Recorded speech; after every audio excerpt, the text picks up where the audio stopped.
প্রিয় দর্শক শ্রোতা আসসালামু আলাইকুম। সবাইরে প্রীতি এবং শুভেচ্ছা জানাইয়া শুরু করলাম ইজি ভিলেজ ইউটিউব চ্যানেলের নিয়মিত আয়োজন গ্রামের পথে অনুষ্ঠানের আজকুর পর্ব। প্রিয় দর্শক, আজকে আমরা যে গ্রাম দেখমু সিলেট জেলার প্রাচীন জনপদ জৈন্তাপুর থানার অন্তর্গত সিকনাগুল ইউনিয়ন পরিষদের ৫ নং ওয়ার্ড নিয়ে গঠিত একটা গ্রাম, খোয়াইগড় গ্রাম।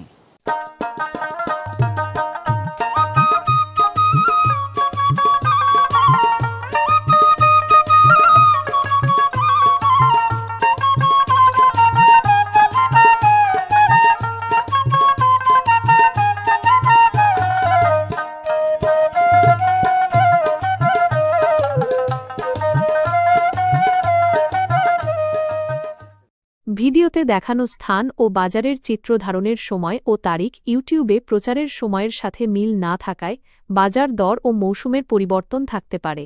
আমাদের ইজি ভিলেজ চ্যানেলের মূল উদ্দেশ্য বাংলাদেশের বিভিন্ন ঐতিহ্যবাহী স্থান ও বাজারের চিত্র আপনাদের সামনে উপস্থাপন করা। প্রিয় দর্শক, খোয়াইগড় গ্রামের অংশটা হইল জৈন্তাপুরের রাজবাড়ির রানীর রাজ্যর একটা এরিয়া। আজকে আমরা রানীর রাজ্যের এরিয়া খোয়াইগড় গ্রাম আপনারা সামনে উপস্থাপন করমু, গড়িয়া দেখমু খোয়াইগড় গ্রামের বিশেষ বিশেষ স্থাপনা, চালচিত্র পরিচয় করাইয়া দিমু খোয়াইগড় গ্রামের জনজীবনের সাথে। প্রিয় দর্শক, আপনারা যারা এখনও আমরা চ্যানেলটা সাবস্ক্রাইব করছেন না, আমরা চ্যানেলটা সাবস্ক্রাইব করবা, লাইক কমেন্ট শেয়ার দিয়া অবশ্যই আমরার সাথে থাকবা। আর আপনারা যারা আপনার পছন্দের গ্রাম কিংবা এলাকা দেখতে চান, অবশ্যই তারা লাইক কমেন্ট শেয়ারের মাধ্যমে আমরার সাথে যোগাযোগ করবা এবং গ্রামের নাম কন্ট্যাক্ট নাম্বার দিয়া অবশ্যই আমরা শেয়ার করবা। যত তাড়াতাড়ি সম্ভব পৌঁছে যাইমু আপনার পছন্দের গ্রাম কিংবা পছন্দের এলাকাত। আর যত তাড়াতাড়ি সম্ভব দেখানির চেষ্টা করমু ইজি ভিলেজ ইউটিউব চ্যানেলও। প্রিয় দর্শক শ্রোতা, তাইলে কথা না বাড়াইয়া চলুকা আজকে আমরা গড়িয়া দেখি খোয়াইগড় গ্রামের বিশেষ বিশেষ স্থাপনা। অবশ্যই আমার সাথে থাকবা।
প্রিয় দর্শক, আজকে আমরা খোয়াইগড় প্রথম খণ্ড পার্ট 1 করতে আইয়া এই গ্রামের যে সৌন্দর্যটুকু আপনারা সামনে তুলিয়া ধরছি তার মাঝে অন্যতম এই বিনোদন পার্ক। এই বিনোদন পার্কটা এটা খোয়াইগড় গ্রামের ভিতরে পড়ছে এবং এই বিনোদন পার্কও প্রত্যেক দিন এই গ্রামের কিংবা বাইরে জায়গা থেকে অনেক লোকর সমাগম ঘটে।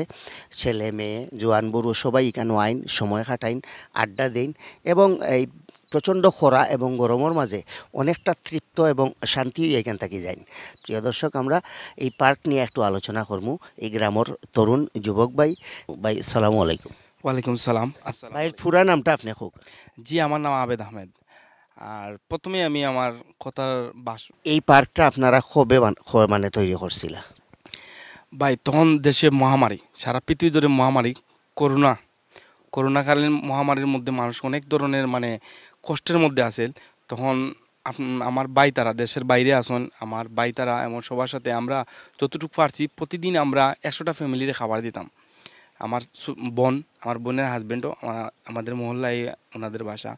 তো সবাই মিলে আমরা তখন আমার মাথার মধ্যে মানে বিভিন্ন ধরনের পরিকল্পনা হলো, এটা আমারই জায়গা, আমাদেরই ফ্যামিলির জায়গা। তখন মাথার মধ্যে এলো আমার মৎস্য আছে, মৎস্যটা করি, এখানের সাথে সাথে একটা বিনোদন পার্ক করি। বিনোদন পার্ক বলতে সামাজিকভাবে আমার গ্রামের মধ্যে আমরা মুরব্বী শাসিত এলাকার লোক, আমাদের টানা এগুলোর প্রয়োজন হয় না। আমাদের মুরব্বী যেহেতু এলাকা বা শাসিত এলাকা আমাদের এখানেই, তখন খোলামেলা পরিবেশে এই পার্কটা করি। এখানে ধরেন আপনার বৃদ্ধাশ্রমের মানুষ, তারপর মুক্তিযোদ্ধা, মসজিদের ইমাম, মাদ্রাসার ইমাম, হিন্দু ধর্মের যত প্রধান্য আছে বা মানে সব জাতি শ্রেণীর মানুষ এখানে আওয়া যাওয়া করেন। এবং এখানে মানে আপনারা টিকিট সিস্টেম করছেন না? সব কিছু উন্মুক্ত? এখানে টিকিট আছে বলতেছি আমি এটা কিভাবে হয়েছে। মানে এখানে টিকিটটা বর্তমানে 30 টাকা করে। এখানে ওই যারাদের বলছি মুক্তিযোদ্ধা, শিক্ষক, প্রবাসী, বৃদ্ধ যারা আছে বা যাদের প্রতিবন্ধী, এরা এখানে ফ্রি। এখানে টিকিটের কোনো প্রয়োজন নাই। এখানে আমাদের এখানে প্রথমত এই মৎস্যটা, এই খামারটা করার প্রথম উদ্যোগটা আমার মাইন্ডে এখানে আছে।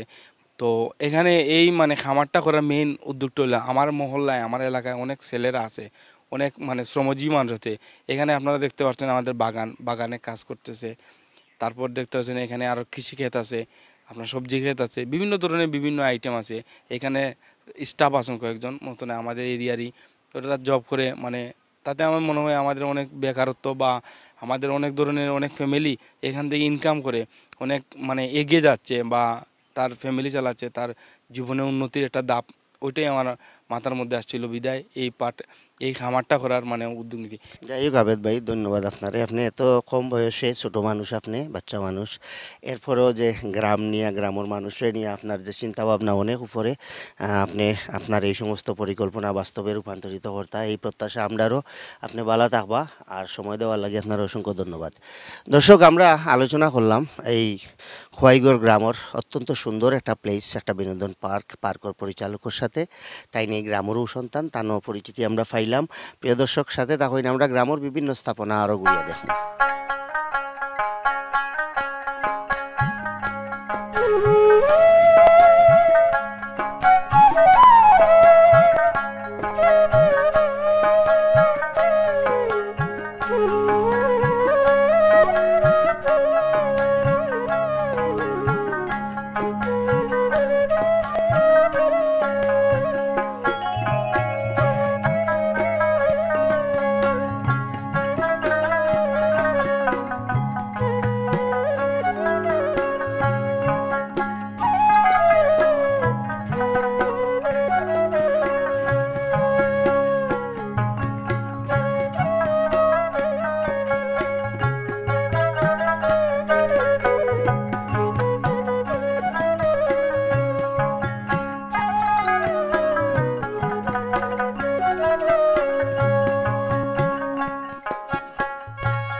প্রিয় দর্শক, বৃহত্তর সিলেট বিভাগের ভিতরে যে কতটা গ্রাম আমরা পাইছি, তার মাঝে প্রত্যেকটা গ্রামই কোনো না কোনোভাবে প্রবাসী হল জড়িত আছেন গ্রামের উন্নয়ন অবকাঠামোগত দিক দিয়া।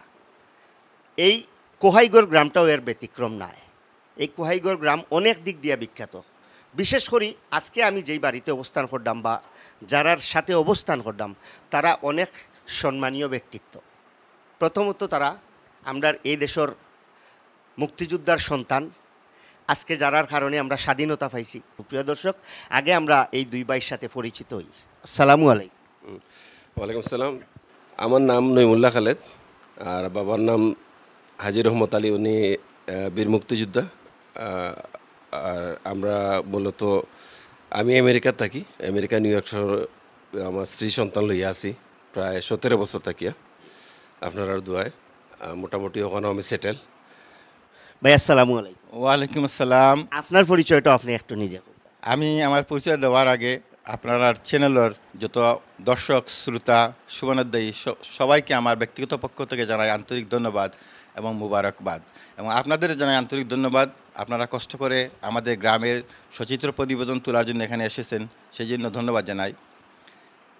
আমার নাম সাইফুল্লাহ খালেদ, আমার বাবার নাম বীর মুক্তিযোদ্ধা আলহাজ রহমত আলী সাহেব। আমি প্রায় 18 বছর যাবৎ যুক্তরাজ্যের শেফিল্ড সিটিতে আছি। তো আপনার কাছ থেকে প্রবাসী হলে অনেক কিছু চাইন, অনেক কিছু শুনতে চাইন, শুনলে যাতে কলজাখান ঠান্ডা হয়। তো আপনি যদি দুইটা কথা সুন্দর করে। ধন্যবাদ আপনার মূল্যবান প্রশ্নের জন্য। বেসিক্যালি আমরা যারা প্রবাসে চলে যাই, আমাদের দুইটা উদ্দেশ্য থাকে।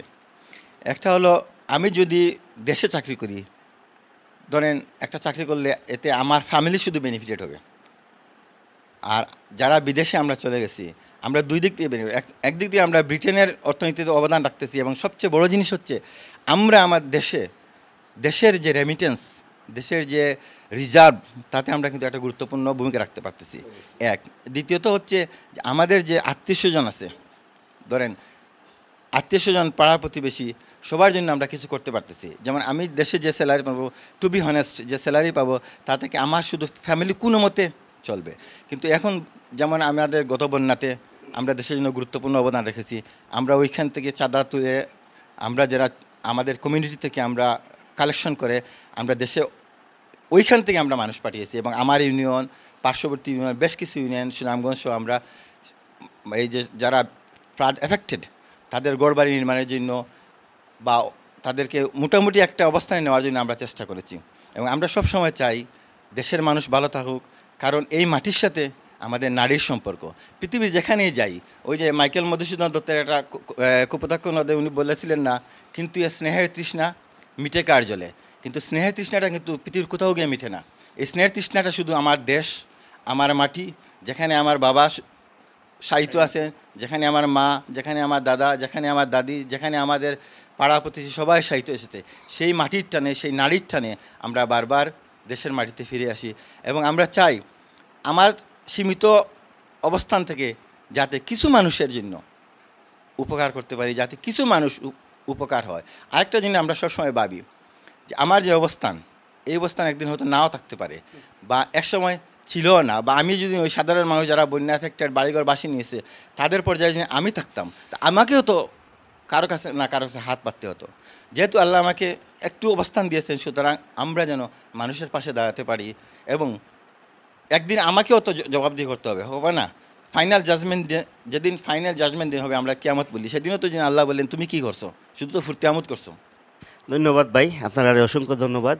আপনার মূল্যবান সময় আমরা দেওয়ার লাগি, আর মূল্যবান কথাবার্তাগুলো আমরা দর্শকের চ্যানেলের দর্শকগুলোর লগে শেয়ার করার লাগি। ভালো থাকবা, আমরা লাগি দোয়া করবা। আসসালামু আলাইকুম। ওয়ালাইকুম সালাম। আসসালামু আলাইকুম। ধন্যবাদ আপনারা সকল দর্শকবৃন্দরে। প্রিয় দর্শক, আজকে আমরা দুই ভাইয়ের সাথে আলোচনা করলাম। কোয়াইগড় গ্রামের স্থানীয় বাসিন্দা, প্রবাসী রেমিটেন্স যোদ্ধা দুই ভাই, অল্প কিছুদিনের লাগি দেশও আইসন। যাই হোক, আমরা তারারে পাইছি, গ্রাম সম্পর্কে কিংবা প্রবাস সম্পর্কে বেশ কিছু তথ্য আপনার সাথে শেয়ার করতাম পারছি। অবশ্যই বালা লাগা না লাগা আপনারা তো। প্রিয় দর্শক, সাথে থাকুন, আমরা এখনও কোয়াইগড় গ্রামের বিশেষ বিশেষ স্থাপনা দেখার বাকি।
আমরা এখন আলোচনা করবো কোহাইগড় সরকারি প্রাথমিক বিদ্যালয়ের সম্মানিত প্রধান শিক্ষক, প্রবীণ ব্যক্তিত্ব, মুক্তিযোদ্ধা পরিবারের সন্তান এবং এই গ্রামেরই রত্নগর্বা সন্তান জনাব শেলাল আহমদ সাহেব।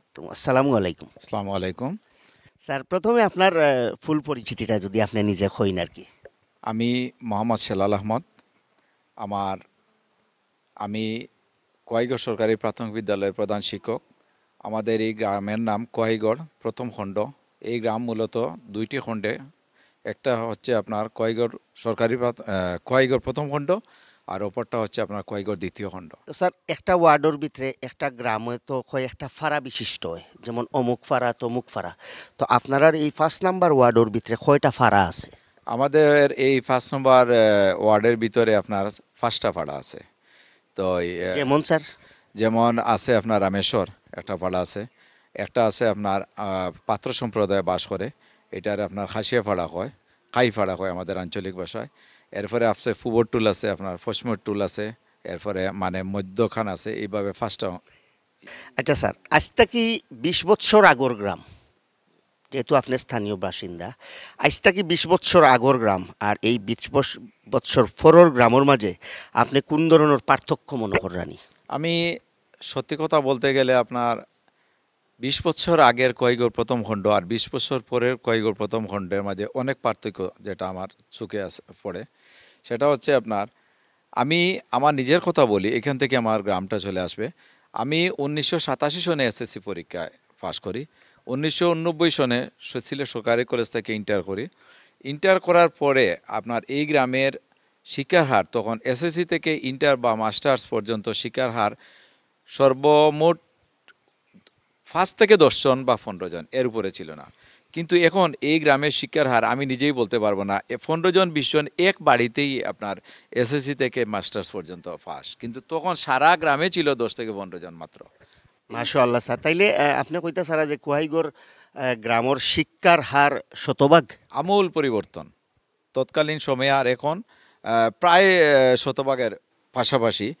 আর এই গ্রামে আপনার তখন কোনো বিদ্যালয় ছিল না। আগের কথা বলতেছি, 1989 সনের প্রথম আমার বাবা বীর মুক্তিযোদ্ধা হাজী রহমত আলী সাহেব, উনি এই গ্রামের মুরব্বিয়ান ওনাদের নিয়ে বসে এই বিদ্যালয়টি প্রথম স্থাপনা করেন এবং এই বিদ্যালয়ের ম্যানেজিং কমিটির তিনি সভাপতি ছিলেন। এবং শিক্ষিত মানুষের সংখ্যা কম থাকার কারণে আমরা একই সাথে আমরা 2 ভাই এই স্কুলে ঢুকেছি। এবং আমার বাবা বলেছেন যে, বাবা তোমরা অন্য চিন্তা না করে দেশের বাইরে যাওয়াটাও এইগুলো চিন্তা না করে আমার স্কুলটারে প্রতিষ্ঠিত করো। তো আমি গ্রামের মানুষের নিয়ে বহু আশা নিয়ে স্কুল করছি, দেশ স্বাধীন করছি। এখন আমাদের শিক্ষার হারের প্রয়োজন আছে। আমি আবার এই কলেজের আমি দীর্ঘদিন প্রতিষ্ঠার পর থেকেই ম্যানেজিং কমিটির গভর্নিং বডির সদস্য ছিলাম। তো আমি যতটুকু দেখেছি এই গ্রামের অনেক আমূল পরিবর্তন হয়েছে। আপনার রাস্তাঘাট বলেন, কমিউনিকেশন ব্যবস্থা বলেন। এরপরে এখানে চিকনাগুলে আপনার ইউনিয়ন ছিল না, আমরা হরিপুর এবং চিকনাগুল 2টা ইউনিয়নে একটা ইউনিয়ন ছিল। তো এই আপনার অর্থনৈতিক ডেভেলপমেন্টের জন্য আমরা এই ইউনিয়নটারের অনেক বড় ইউনিয়ন, যে কারণে এটারে ডিভাইড করে চিকনাগুলি ইউনিয়ন হয়েছে। এবং এই চিকনাগুলি ইউনিয়নের ইউনিয়ন পরিষদ এই গ্রামেই, এই কোয়াইগড় গ্রামেই পড়েছে। আপনার এই চিকনাগুলি ইউনিয়ন পরিষদ এই গ্রামের এই ওয়ার্ডেই পড়েছে এবং এই কলেজটাও এই গ্রামে পড়েছে। চিকনাগুলের এই কলেজটাও এই গ্রামে পড়েছে। এখন হরিপুর চিকনাগুল 2 ইউনিয়নের ভিতরে একটাই মাত্র কলেজ এবং সেটাই এই। স্যার, শিক্ষা প্রতিষ্ঠান মোট কয়টা এই প্রথম খণ্ডের ভিতরে? প্রথম খণ্ডের ভিতরে আপনার 2টা প্রাথমিক বিদ্যালয় আছে, একটা বেসরকারি একটা সরকারি। 5টা প্রাক প্রাথমিক বিদ্যালয় আছে। তারপর আপনার কিন্ডার গার্ডেন একটা স্কুল আছে। তারপরে আপনার একটা শাহজালাল কলেজ নামে বড় একটা কলেজ আছে। 11টা মসজিদ আছে, ছোটো বড় মিলিয়ে 11টা মসজিদ আছে। একটা মাদ্রাসা আছে একটা। তো এই শিক্ষা প্রতিষ্ঠান। যাই হোক স্যার, অসংখ্য ধন্যবাদ আপনারে, আপনার মূল্যবান সময় আমরা দেওয়ার লাগে এবং সঠিক তথ্যগুলা গ্রামের দর্শক হলোর সামনে আমরা আপনার মাধ্যমে উপস্থাপন করলাম। তো আপনি ভালো থাকবা স্যার, সুন্দর থাকবা, সবসময় হাসি খুশি থাকবা, সুস্থ থাকবা, এই দুয়াই করি। আমরা স্যারের কাছ থেকে অনেক না জানা তথ্য জানলাম, গ্রাম সম্পর্কে অনেক কিছু আপনার সামনে এই কথাগুলো উপস্থাপন করার চেষ্টা করলাম। প্রিয় দর্শক, সাথে থাকবা, এখনও আমরা বিশেষ কিছু স্থাপনা দেখার বাকি।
দর্শক শ্রোতা, সারাদিন আমরা গড়িয়া দেখলাম জৈন্তাপুর থানার সিকনাগুল ইউনিয়ন পরিষদের অন্তর্গত খোয়াইগড় গ্রামের প্রথম খণ্ড। প্রিয় দর্শক, এই প্রোগ্রামটা আমরা পার্ট 1 উপস্থাপন করলাম আপনারা সামনে। অবশ্যই এই প্রোগ্রামটা, এই অনুষ্ঠান এবং এই গ্রামের বিভিন্ন স্থাপনা আপনার ভালো লাগার কথা। প্রিয় দর্শক, যদি এই গ্রামের প্রোগ্রামটা আপনারা ভালো লাগে, অটো হইব আমরা সার্থকতা। দর্শক শ্রোতা, সারাদিন এই গ্রামও কাজ করতে করতে সময় প্রায় আমরা শেষ। আবারও নতুন কোনো গ্রাম নিয়ে আপনারা সামনে হাজির হইব আমি শওকত। আপনারা যারা এখন আমরা চ্যানেলটা সাবস্ক্রাইব করছেন না, চ্যানেলটা সাবস্ক্রাইব করবা, লাইক কমেন্ট শেয়ার দিয়া অবশ্যই আমরা সাথে থাকবা। প্রিয় দর্শক, ভালো থাকবা, সুন্দর থাকবা, সুস্থ থাকবা। আল্লাহ হাফিজ।